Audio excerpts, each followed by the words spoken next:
So there are two ECLAs on your desktop. It's ECLA Student and ECLA Tool. We're going to make use of ECLA Tool. Okay. Double click to open ECLA Tool. Then you should see a dialog box that looks the same as mine. ECLA Tool. Don't show them. Let them find it.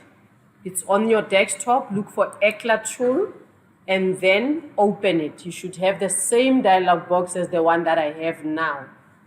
If you don't have what I have on my screen, then you've opened a different thing. Just always remember that you're always going to work inside ECLA Tool. You can sign in. So that is your student number as well as your UFS password. If you key in the student number incorrectly 3 times, it's going to lock you out of the UFS system. Then you'll have to wait 30 minutes before you can get back in. Make sure you don't get your password wrong. If you get it wrong, get a tutor to come show you how to deal with that so that you don't get it wrong next time.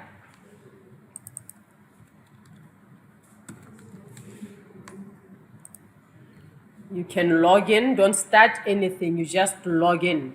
Do not start anything. You just log in. So once you are logged in, you should see SC Prec 1 2023.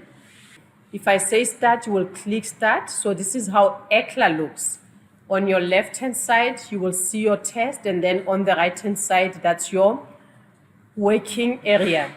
You will get a timer that will go down. As soon as it hits 0, then submit answer will disappear, meaning that you can't continue, right? We have next.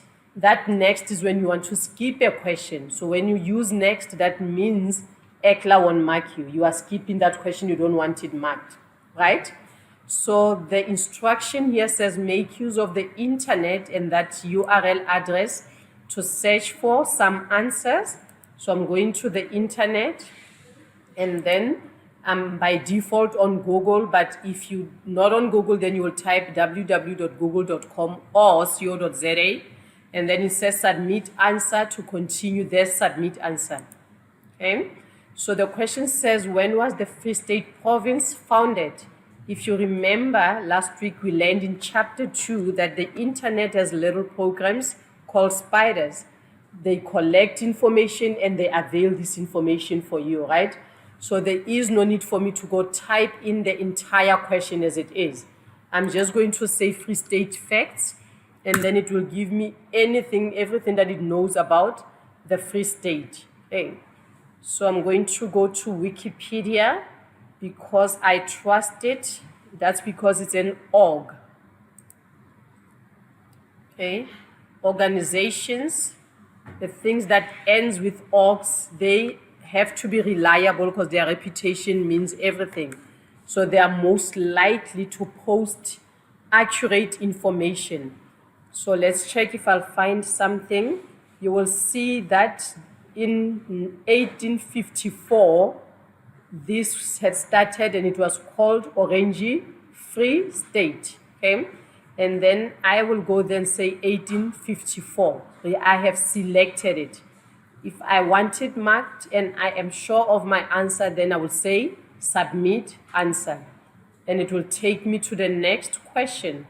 If I feel this is the answer but I say next, it will warn you that you are skipping a question. We do get students that keep on doing that, right? It warns you that you are skipping a question. If you say yes, then you answer the next one, submit answer. You'll see there's a little arrow there. If I click on it, you will notice that number 3 wasn't answered. So answering a question and going for next, you haven't answered. Even if your question was correct, you are skipping them. Do you understand?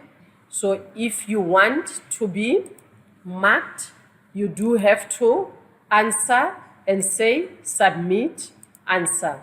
Do you guys understand? Okay. Then when you're done, it will be stop and submit, or when it hits 0, submit answer will disappear and you will have to stop and submit. Then you will always leave the lab knowing whether you've passed or failed. Okay.